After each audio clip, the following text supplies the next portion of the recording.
जो भाजपा ने किया, जैसी गलती उनके साथ की, छोटा भाई बर्दाश्त नहीं कर सकता। जो चिराग पासवान जी के साथ हुआ,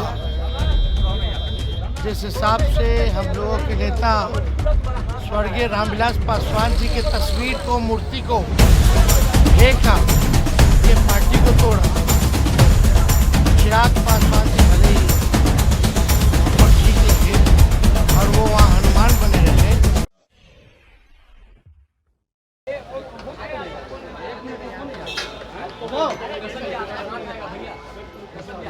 तेजस्वी जी, चिराग पासवान ने कहा है कि आप छोटे भाई हैं और आपके कुछ भी कहने का माफी दे सकते हैं।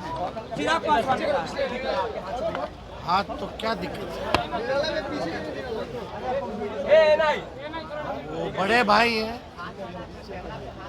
लेकिन बड़े भाई के साथ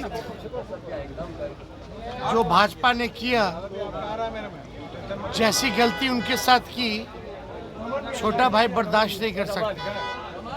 जो चिराग पासवान जी के साथ हुआ, जिस हिसाब से हम लोगों के नेता स्वर्गीय रामविलास पासवान जी की तस्वीर को, मूर्ति को फेंका, उनके पार्टी को तोड़ा। चिराग पासवान जी भले ही उनको ठीक लगे और वो वहाँ हनुमान बने रहे, लेकिन इस तरह से बर्ताव भाजपा का उनके प्रति जो था, इसको स्वीकार नहीं किया जा सकता। आज एसआईटी की टीम भी आपके घर पहुंची थी। पूछताछ के लिए एसआईटी की टीम आपके घर पहुंची थी। कौन सा? छपड़ा वाले कांड पर, बॉडीगार्ड मामले पर एसआईटी टीम तो रूटीन वर्क होगा, रूटीन पूछताछ है उसमें। भोला जी पर 300 से ऊपर आ रहा है, बीजेपी को फिर से 300 से ऊपर सीट आ रही है, क्लेम किया उन्होंने। कौन? क्लेम किया है कि बीजेपी प्रशांत किशोर जो जी हैं, देखिए वो बीजेपी के एजेंट हैं, और ये बात आप लोग सब लोगों ने सुना होगा। अब बीजेपी जब हारने लगी तो तीसरे चौथे चरण के बाद उनको बुलवाना शुरू कर दिया बीजेपी के लोगों ने, माहौल बनाने के लिए। और प्रशांत किशोर जी को तो मेरे चाचा ने ही कहा था कि अमित शाह के कहने पे हमने राष्ट्रीय उपाध्यक्ष बनाया, और आज तक उसका खंडन ना ही अमित शाह ने किया है, ना ही प्रशांत किशोर जी ने किया है। और वो वीडियो मेरे पास अभी भी है, आप लोगों के पास भी है, ज़रूर चलाइएगा, जिसमें नीतीश कुमार जी ये कहते हैं कि प्रशांत किशोर जी को राष्ट्रीय उपाध्यक्ष हम अमित शाह जी के कहने पे बनाए। तो ये तो शुरू से ही बीजेपी के रहे हैं, और भैया जो इनके साथ काम करेगा, जो पार्टी, वो बर्बाद हो जाएगी। वो हम जानते हैं ना। आप देखे होंगे, अभी यात्रा घूम रहे थे, वो अपने तो जिला अध्यक्ष को सैलरी पे रखते हैं। विश्व की सबसे अमीर पार्टी भी शायद भाजपा भी नहीं रखती होगी अपने जिला अध्यक्ष को सैलरी पे, ना गाड़ी देती होगी, लेकिन ये करते हैं। पता नहीं पैसा कहाँ से आता है इनके पास। और आप सब लोगों ने देखा होगा, पिछले साल किसी और के साथ काम करते हैं, किसी और के साथ फिर डेटा का इधर उधर करते हैं। आज आपका डेटा ले लिया, कल उसको दे दिया। इसी तरीके का काम है जो रहेगा। हमको व्यक्तिगत उनसे थोड़ी कुछ है,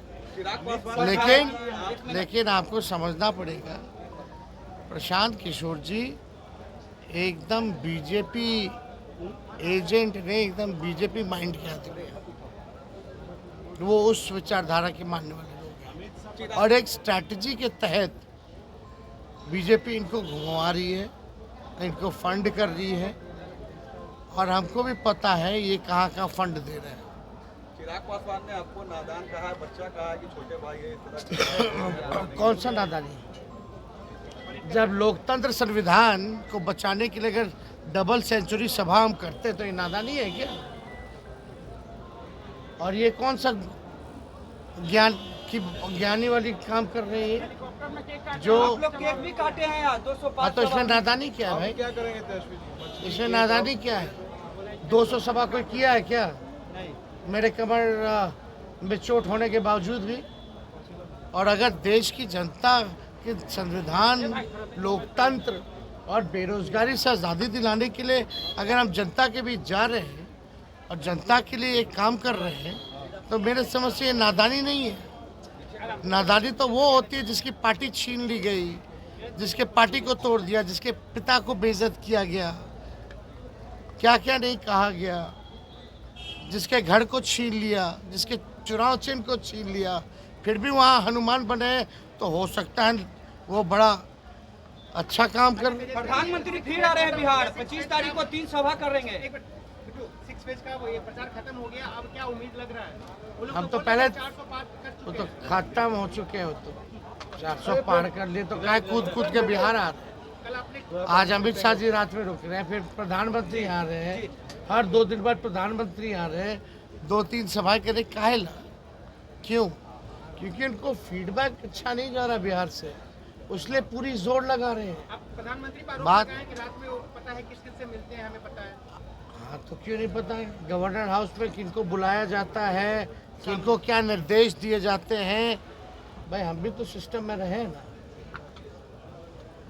हम लोग भी 15 साल शासन, हमारे माता पिता मुख्यमंत्री रहे, हम उप मुख्यमंत्री रहे, तो हम भी सिस्टम में रहे, हम भी जानते हैं ना कि वहाँ गवर्नर हाउस में रात में क्या खेल हो रहा है। ये सब लोग जानते एक हैं, आपने किसी ट्वीट छुपा किया नहीं था, है। तुम मुझे खून दो, मैं आज़ादी दूंगा, और अब तुम मुझे वोट दो, मैं तुम्हें रोजगार दूंगा। ये मतलब क्या मतलब नया स्लोगन आपने? एकदम, क्यों नहीं। आज की ज़रूरत है नौकरी और रोज़गार। पढ़ लिख के भी नौजवान जो है वो भटक रहे हैं, उनको कोई काम नहीं है। सरकारी पदे जो ऑलरेडी हैं वो उसको भरा नहीं गया है, खाली है। पूरे भारत में 30 लाख नौकरी तो 1 सेकंड में दे सकते हो, पदे खाली है। 70 लाख का आप सृजन कर सकते हैं, हो सकता है। आप लोगों ने यहाँ किया है। टनाटन नौकरी देने की बात आप सभा में कर रहे हैं।